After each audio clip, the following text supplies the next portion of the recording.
Pinupuri ka namin, O Diyos, Ama, Anak, at Espiritu Santo.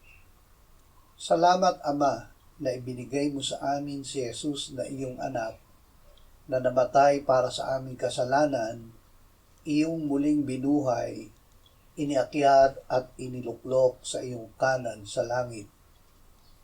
Salamat na ibinigay mo sa amin ang iyong banal na Espiritu, at sa pamamagitan niya ay ibinuhos mo ang iyong pag-ibig sa aming puso. Panginoong Hesus, kami ay minamahal mo kung paanong ikaw ay minamahal ng Ama.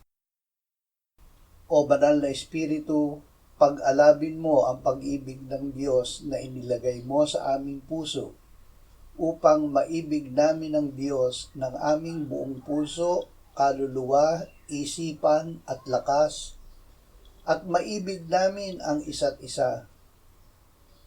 Salamat, Ama, na kami ay minamahal mo, gaya ng pagmamahal mo kay Jesus. Amen.